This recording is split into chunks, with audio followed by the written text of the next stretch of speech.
2016년도 한국 그 스포츠 그 계를 이제 돌아보면서 가장 그 명장면이었다 하는 그 베스트 10을 방영한 적이 있습니다.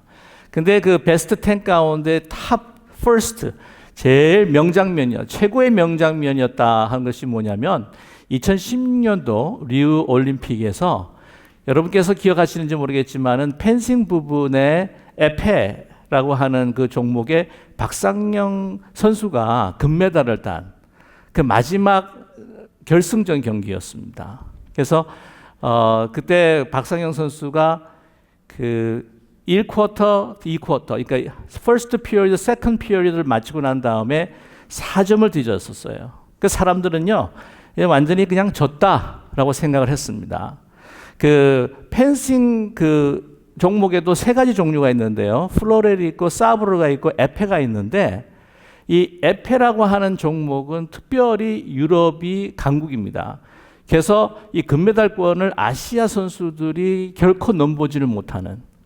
근데 지금 박상영 선수가 이제 금메달 리스트까지 이제 후보에 오르면서 이제 경기를 임하는데 이제 마지막 3쿼터, 마지막 3rd period를 남겨놓고 4점을 뒤졌기 때문에 이거는 그냥 진 게임이다. 그렇게 다 예상을 했습니다. 그런데 대반전이 일어난 거죠. 이 세계가요, 경악을 금치 못해요. 너무 놀라가지고. 마지막 3rd period, 세 번째 피리어드에 그냥 연거푸 5점을 딴 거예요. 그래서 승리를 했습니다. 이 펜싱에 대해서 저도 잘 모르긴 하지만 이게 크게 이렇게 감동이 안 오시는 것 같아요. 네. 이 에페라고 하는 것이 그냥 찌르기만 하면 점수가 올라가는 거기 때문에 이게 뭐 공격권 선두가 누구이고 그런 게 없습니다. 완전히 이거는 피만 안 흘렸지 펜싱 실전인 거예요. 그런데 금메달을 따게 된 겁니다. 그런데 이게 그 가운데에서 이제 third quarter, 세 번째 피어리를 들어가기 전에 두 번째를 마치고 이제 딱 쉬는 시간이 있는데 이 박상현 선수에게 딱 이렇게 줌인을 하는 겁니다.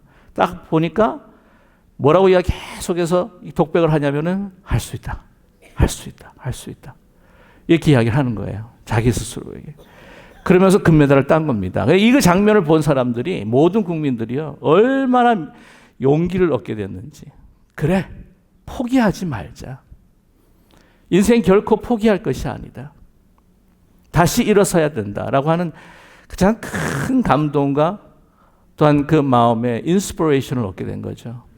그래서 최고의 명장면으로 그렇게 선택을 했습니다. 여러분, 우리의 인생 여러 가지 힘들고 어려운 일도 있겠지만은 그러나 절대로 포기하지 아니하고 대반전을 일으키는 그런 아름다운 역사를 이루어가야 할 필요가 있다고 하는 거죠. 제가 오늘 결론적으로 말씀을 드리면 우리 2017년도 새해에는 기쁜 우리 교회, 우리 모든 가족들과 우리 모든 성도들이 정말 사람들에게 믿음과 용기를 줄 수 있는 아주 큰 감동을 안겨줄 수 있는 대반전의 드라마를 만들어 갈 줄로 믿습니다. 만들어 가기를 원합니다가 아니에요. 만들어 갈 것입니다.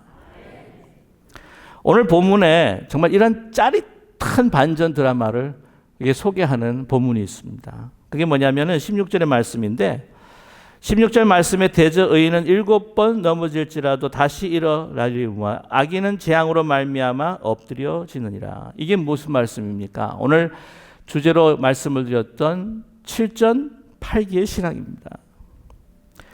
이렇게 넘어져도 다시 일어나는 것. 여러분, 이렇게 7전 8기의 신앙, 이것이 짜릿한 대반전, 많은 사람들에게 믿음과 용기를 줄 수 있는 감동의 드라마인데 여기에 전제가 되는 것이 있습니다. 넘어진다는 거죠. 여러분, 우리 인생에서 굴곡이 있을 수밖에 없습니다. 우리가 넘어질 때도 있지만 일어날 때도 있습니다. 일어날 때도 있지만 어떤 때는 넘어질 때도 있습니다. 좋은 일이 있을 때도 있지만 우리가 원하지 않는 일도 일어날 때가 있습니다. 그러나 신앙이라는 것이 무엇이냐? 결코 하나님 안에서 믿음과 용기를 가지고 포기하지 않는다는 거죠. 우뚝 일어서는 것입니다. 실패한 것 같지만 포기하지 않습니다. 이것이 바로 믿는 사람, 신앙인이다라고 하는 것을 우리에게 말씀해 주고 있습니다. 이것을 솔로몬이 너무나 잘 알고 있다고 하는 거죠. 오늘 하나님께서 솔로몬을 통해서 우리에게 이렇게 말씀해 주고 계십니다. 여러분, 솔로몬이 젊었을 때 이것을 기록한 것이 아니에요. 이 잠언의 기자, 이 솔로몬이라고 이야기를 하는데, 그가 나이가 많이 들어서 이제 어떻게 보면 산전수전 다 겪고 누릴 수 있는 모든 부귀영화를 다 누리고 그 왕으로서 만날 수 있는 사람은 참 많은 사람들을 만났고 이제 인생을 회고하고 돌아보니까 정말 이것이 진리였다라고 이렇게 말씀하고 있습니다. 하나님의 경륜과 말씀을 통해서 자기의 삶을 뒤돌아보니 내가 너희들과 함께 이야기하는 이 말씀이 정말 하나님의 진리다라고 증명하고 있습니다. 그렇기 때문에 그가 구체적으로 삶에서 경험한 것이기 때문에 사실 잠언서를 보게 되면은요, 우리의 실생활에 너무나 구체적이고 참 적용이 잘 된다라고 하는 것을 느낄 수가 있습니다. 시편 못지않게 오늘 잠언서를 보게 되면은요, 의인과 악인에 대해서 분명히 구별하고 또한 대조시키고 있다고 하는 것입니다. 그런데 우리가 이 악인이다, 의인이다 라고 이렇게 성경에서 나타날 때 우리는 종종 이거를 좀 더 이렇게 보편적인 선과 보편적인 악, 이렇게 두루뭉실하게 이해할 때가 있고요. 또한 우리 세상 그리고 내 마음속에 있는 어떤 악과 선, 이렇게 보이지 않는 어떤 두루뭉실한 것으로 우리가 이해할 때가 많습니다. 그리고 이 악인이다, 선인이라고 했을 때에 의인이라고 했을 때에 이 나도 완전한 사람이 아닌데 내가 어떻게 의인이 될 수 있을까라고 하는 사실 겸손한 마음을 가지고 또 어떤 악인이다라고 한 구체적인 어떤 사람을 생각할 때에 그것에 대해서 내가 정죄하는 것이 아닐까라고 하는 어떤 그 마음에 걸리는 게 있어서 우리는 악인과 의인에 대해서 이 성경에서 나타날 때마다 좀 이렇게 보편적이고 일반적이고 좀 두루뭉실하게 우리가 이해할 때가 있다고 하는 거죠. 그러나 사실 오늘 본문 말씀을 보면 그렇지 않다고 하는 거죠. 구체적으로 악인이 있고 또한 의인이 있다라고 솔로몬은 우리에게 말씀하고 있습니다. 그것을 자신이 경험을 통해서 그들을 만나보았고 경험해 보았다고 하는 것입니다. 이러한 악인과 의인에 대한 사실 이 구체적인 경험이 솔로몬이 가지고 말씀하고 있다라고 하는 것을 여러분과 함께 나누면서 또 말씀을 이해하고 나누고자 합니다. 제가 말씀을 드렸을 때 7전8기의 신앙이라고 하는 것은 무엇을 전제로 한다? 사실은 인생에서 넘어질 수 있음을 전제한다고 하는 거죠. 자, 의인이 7번 넘어진다. 아니, 어떻게 의인이 7번 넘어질 수가 있느냐라고 우리는 먼저 반문할 수도 있어요. 근데 여기서 보게 되면 이제 의인이라고 하는 것은 정말 예수님처럼 온전한 사람은 아닙니다. 그렇지는 않습니다. 그러나 어느 정도 하나님께서 인정하시고 그 마음에 합하기를 원하는 사람들이 있어요. 다윗처럼. 다윗도 부족한 점이 있었습니다. 자기의 부족함으로 인해서 우리가 넘어진다 할지라도 우리가 하나님 앞에 나아가서 하나님 앞에 회개하고 용서를 구하면 하나님께서 우리를 죄를 사해 주시고 우리를 다시 일으켜 세워 주십니다. 믿으십니까? 자, 그런데 오늘 이 잠언서에서 말씀하는 이 넘어짐이라고 하는 것은 뭐와의 관계가 있냐면 악인과 관계가 있다고 하는 거죠. 우리의 허물로 우리가 넘어질 수 있어요. 우리가 길을 가다가 내가 연약해서 이렇게 다리가 풀려서 넘어질 때도 있습니다. 그러나 그렇지 않고 다른 사람이 발을 걸어서 넘어질 때가 있어요. 고의적으로 또는 의도적으로.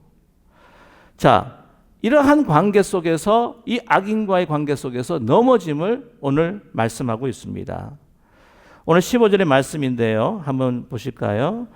같이 한번 봉독하겠습니다. 악한 자여 의인의 집을 엿볼지 말며 그가 쉬는 초소를 헐지 말지니라. 이런 사람이 있다는 거죠. 의인을 악인이 무너뜨리려고 한다. 왜 그럴까? 여기서 악인이라 함은 다시 한번 여러분께 상기시켜 드리지만은 하나님을 두려워하지 않습니다. 하나님을 떠나 있습니다. 하나님의 영이 그 안에 없습니다. 세상의 영이 가득 차 있습니다. 악의 영이 가득 차 있습니다. 그런 사람들 이야기합니다. 이런 사람들이 세상에 있다라고 말씀하고 있는 거죠.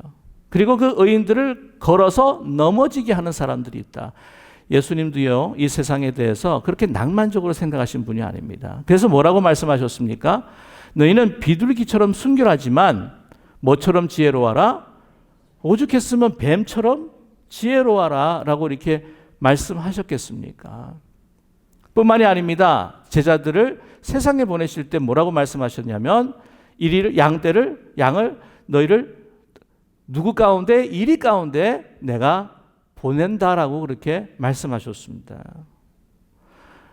여러분, 세상에 악인들, 거짓과 포악을 가지고 있는 사람들이 있습니다.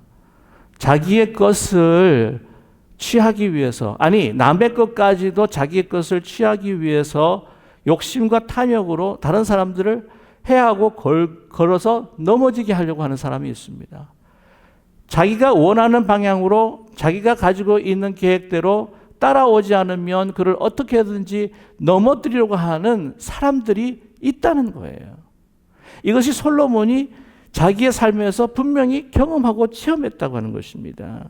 협조하지 않으면 의도적으로 비방하고 수단과 방법을 가리지 않고 자기가 원하는 것을 취하려고 하는 그런 사람이 있다고 하는 것을 말씀하고 있습니다. 그들로 인하여서 의인이 무너질 때가 있다고 하는 거죠. 여러분, 이 의인, 예수님처럼 말씀을 드리지만은 완전한 사람은 아니에요. 부족한 사람, 우리 인간은 완전히 의롭지는 못합니다. 그러나 여기서 말하는 의인이라고 하는 것은 그래도 하나님의 말씀을 오늘 잠언서가 이야기하죠. 꿀송이처럼, 송이꿀처럼 이렇게 달게 먹는 사람. 지난 시간 우리가 함께 보았지만은 시편 1편에서 정말 여호와의 율법을 즐거워하여 그 율법을 주야로 묵상하는 자들이 있어요. 요셉이 그렇습니다. 여러분, 다윗이 그랬습니다. 사울에게 그래도 계속해서 쫓겨다녔습니다. 아니, 완전하신 예수님을 한번 보세요. 그분은 세상에 어떻게 그 예수님을 넘어뜨렸습니까? 십자가로 넘어뜨렸습니다. 그런데 솔로몬이 살아보았더니 그 끝은 의인이 어떻게 해요? 7전 8기 하더라. 일어나더라.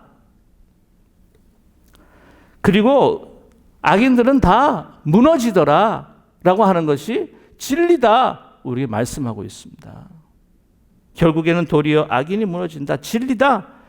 이게 당장 보이지 않을 것 같지만 그러나 이것을 알고 믿는 것이 바로 지혜다라고 우리에게 말씀하십니다. 14절의 말씀이죠. 14절 말씀 한번 같이 읽겠습니다. 지혜가 내 영혼에게 이와 같은 줄을 알라. 이것을 얻으면 정령이 내 장래가 있겠고 내 소망이 끊어지지 아니하리라. 그렇습니다. 이것을 알고 믿고 나아가는 사람들에게 어떻게 하고요? 하나님께서 승리 주시고 그게 영생이 있겠다. 소망이 끊어지지 않는다. 그런데 여기서 솔로몬은요, 그것이 분명한 진리인데 너희들이 이러한 상황 가운데에 꼭 조심하고 이것을 금해야 될 것이 있다라고 우리에게 말씀하고 있습니다. 그것이 뭐냐면 세 가지로 말씀을 해주고 계시는데요. 첫 번째가 우리 17절의 말씀입니다. 17절의 말씀 함께 같이 읽어볼까요? 내 원수가 넘어질 때에 즐거워하지 말며 그가 엎드러질 때에 마음에 기뻐하지 말라라고 말씀하고 있습니다. 하나님이 그들을 망하게 하실 텐데 망했을 때 너희들 기뻐하지 말아라. 너희들 즐거워하지 말아라. 말씀합니다. 왜 그렇게 말씀하실까요? 그것은 우리의 마음에 뭐를 전제를 하고 있냐면은 이 악인들이 망하기만을 그냥 소원하고 기다리는 거예요. 이게 이 소원이 너무너무 커지다 보니까 인생의 목적이 어떻게 해요? 그 사람들 망하는 거 보고 내가 죽겠다라고 하는 목적이 생긴다는 거예요. 여러분, 이 인생을 살아가면서 저거 내가 눈 감기 전에 망하는 꼴 보고 내가 죽겠다. 이거는 참 슬픈 삶입니다. 그렇지 않습니까? 아니, 우리 인생이 너무나 짧은데 우리가 사랑하고 기뻐하고 즐거워하고 하나님께서 주신 약속을 붙들고 승리의 기쁨을 만끽해야 되는데 그 마음으로 가득 찼다고 하는 것은 참 슬픈 거예요. 그 또 하나가 뭐냐면 그들이 망해서 무너집니다. 근데 그 무너짐을 보고 하나님이 와 즐거워할까요? 슬퍼하실까요? 아직 모르십니까? 네. 슬퍼하십니다. 하나님께서 노아의 방주를 통해서 그들을 심판하실 때에 하나님께서 한숨을 짓고 한탄을 하셨다고 하는 거예요. 내가 왜 저들을 지었을까라고 하는 혹시 후회했을 수도 있겠지만 난 저는 그렇게 생각하지 않습니다. 하나님 슬퍼하셨어요. 자기 자녀이기 때문에. 하나님께서 슬퍼하실 때 우리가 기뻐할 수가 없습니다. 그렇다면 하나님의 마음을 우리는 공유할 수가 없기 때문입니다. 두 번째로 조심할 것이 있다고 이야기합니다. 19절 상반절의 말씀인데요. 너의 행악, 우리 한 가지 상반절만 읽어보겠습니다. 너의 행악자들로 말미암아 분을 품지 말며. 분을 품지 말라. 왜 분을 품지 말라 하시느냐? 사실 어떻게 보면 우리를 위해서예요. 우리를 위해서. 여러분 너무 화를 많이 내시면요 빨리 죽는데요. 제가 알고 있는 한 분이 계시는데 한국에서 네 이분이 참 지식도 높으시고 참 좋으신데 이렇게 막 성미가 마르셔가지고 그렇게 그냥 버럭버럭 화를 내신대요. 참 아주 고상한 일이 권사님이 이제 아내가 되시는 분인데 저한테 어떤 데 가끔 호소를 하는 저 양반 때문에 내가 죽겠습니다. 그냥 버럭버럭 갑자기 화를 내는데 그냥 심장이 벌컹벌컹 뛰는 게 아니 제가 먼저 죽겠습니다 막 그러시는 거예요. 근데 하루아침에 화를 안 내시더라는 거예요. 그게 어쩐 일이냐라고 이렇게 이제 물어봤더니 그 권사님이 하신 이야기가 의사를 찾아갔는데 그분에게 남편에게 선생님 이렇게 자주 화를 내시다가 빨리 죽어요. 그래가지고는 모든 자료를 다 보여줬답니다. 왜 빨리 죽는지를. 그 다음부터 화를 안 내더랍니다. 여러분 화는요 불과 같은 거죠.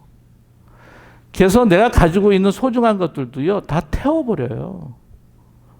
그리고 잘못하면요 인생 종을 치는데 이 무서운 게 뭐냐면 홧김에 아무리 선해 보이는 사람도요 이 홧김에 모든 것들 다 저지를 수가 있습니다. 왜 그 사람한테 상대방의 방에 이렇게 잡혀가지고 만약에 뭐 물질을 뺏겼다, 뭐 명예를 뺏겼다라고 한다면 왜 내 영혼과 마음까지 뺏겨서 인생을 망치고 종치겠냐고요. 그러지 말아라 말씀하고 계십니다. 그 다음에 이제 세 번째입니다. 뭐 여러 가지로 말씀을 드릴 수가 있겠지만 그 정도로 말씀을 드리고 세 번째가 뭐냐면 19절 하반절입니다. 우리 한번 같이 한번 읽어볼까요? 악인의 형통을 부러워하지 말라. 세상 사람들도 그런 이야기를 하죠. 부러워하면 진다. 그런 이야기 합니다. 부러워하게 되면은요, 그 마음 속에 하나님에 대한 존재가 의심이 되기 시작합니다.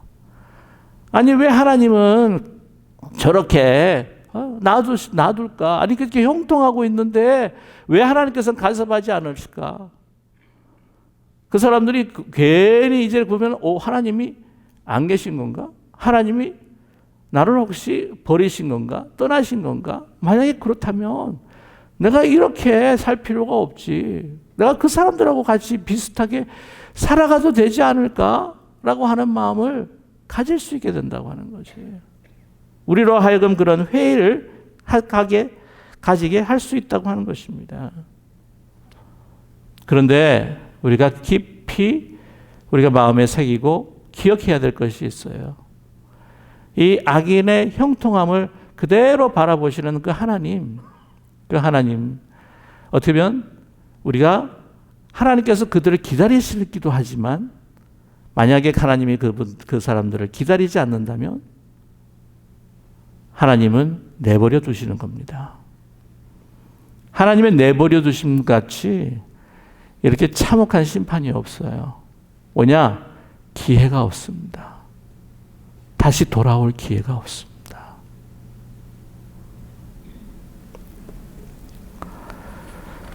저와 여러분, 우리가 악인이 넘어지고 엎드러지고 하는 거, 사실 저도 인간인지라 그런 마음에서 슬쩍슬쩍 나와요. 어쩌겠습니까, 그거를. 뿐만이 아닙니다. 막 분노가 일어나고, 어떤 때는 왜 이렇게 되었나 신세 한탄을 하면서 저 사람에 대해서 어떤 때는 부러워하는 눈으로 볼 때도 있습니다. 여러분, 그렇지 말라고 오늘 솔로몬은 이 잠언의 기자는 우리에게 말씀하고 있습니다. 왜 그럴까요? 결론적으로 말씀을 드리면 지금까지 있는 모든 것들을 다 종합해서 말씀을 드리면 그 악인들과 너희도 똑같아질 수 있기 때문이라고 하는 거예요. 그것을 하나님께서는 결코 원치 않으십니다. 이 안에 있는 그렇게 하지 말라라고 하는 것을 하지 말아야 되는 것을 아는데도 불구하고 그런 마음들이 어떻게 해요? 이렇게 마음속에서 나와요. 아직도 우리 예수님처럼 온전하지 못하기 때문에 어떻게 그것을 싸울 수 있는 우리 안에 내 자신의 능력이 없어요. 그렇기 때문에 내 마음을 누가 통치해 주셔야 합니까? 하나님께서 통치해 주셔야 합니다. 하나님께서. 어떻게? 주야로 하나님의 율법을 묵상하고 또 오늘 말씀한 것처럼 하나님의 말씀을 이 송이 꿀만큼 단 것으로 알아서 그것을 매일 먹고 그것으로 우리를 채울 때에 하나님의 선한 영이 저와 여러분의 마음을 지키고 보호하여 주실 줄로 믿습니다. 우리 안에 그 악인들을 보면서 이 내 안에 있는, 내 안에 내재해 있는, 그리고 내 밖에 있는 악한 영이 자꾸 내 마음을 건드리는 거예요. 우리는 이겨서 싸울 수가 없습니다. 오직 하나님의 어미하신, 존귀하신 소망의 말씀만이 우리를 붙들어서 다시 일으켜 세워 주실 줄로 믿습니다. 여러분, 우리는 14절의 말씀, 그 진리의 말씀을 굳게 믿어야 합니다. 우리 14절의 말씀 한번 같이 한번 읽어볼까요? 지혜가 내 영혼의 이와 같은 줄 알라. 이것을 얻으면 정령이 내 장래가 있겠고 내 소망이 끊어지지 아니하리라. 이것이 지혜의 말씀입니다. 악인으로 인해서 혹시 어두워질 수 있는 마음들을 저와 여러분 하나님의 생명의 말씀, 그 선한 성령의 그 말씀으로 채워 넘치게 할 수 있는, 그래서 우뚝 설 수 있는 우리 모두가 되기를 간절히 원합니다. 7.8기 오뚜기처럼 정말 팔딱팔딱 일어서는 하나님 주신 최종 승리가 내 것이라고 하는 믿음으로 다시 일어설 수 있는 우리 모두가 되기를 원합니다. 여러분, 우리가 어떻게 넘어지고 실패했다고 해서 결코 포기하지 마십시오. 뭐냐면 우리 다 이겨놓은 싸움이고 우리 승리했습니다. 왜 승리한 것을 포기하기 원하십니까? 그게 제일 무지한 거예요. 승리는 내 것일세. 승리는 내 것일세. 우리가 이미 승리한 사람이라고 하는 것을 우리가 분명히 알고 깨닫고 악인들은 악과 함께 분명히 무너질 것이라고 믿을 때 저와 여러분 분노보다도 그들 향해서 불쌍히 여길 수 있는, 불쌍한 마음을 가질 수 있는 우리 모두가 되기를 원합니다. 저는요, 그래야 저희 교회가 은혜가 넘치는 교회가 될 것입니다. 교회는요, 은혜로워야 합니다. 하나님께 주시는 그 성령으로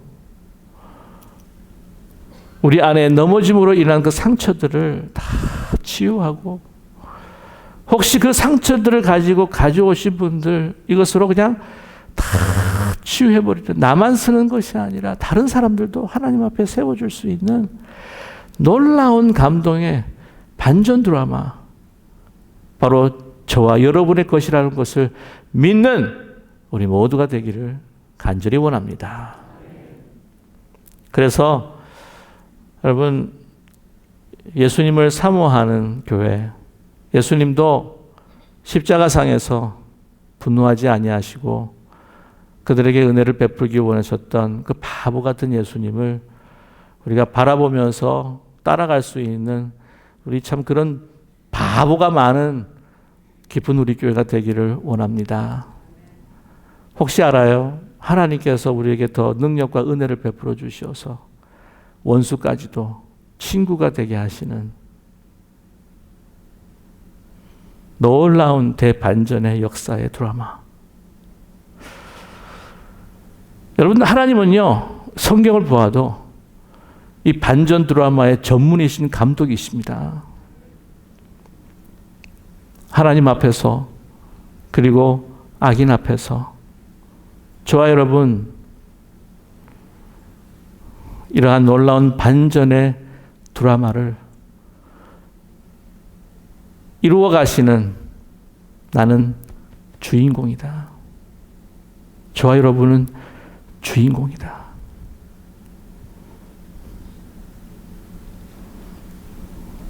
분명히 믿고 살아갈 수 있는 2017년도가 되시기를 주님의 이름으로 간절히 축원합니다. 기도하겠습니다.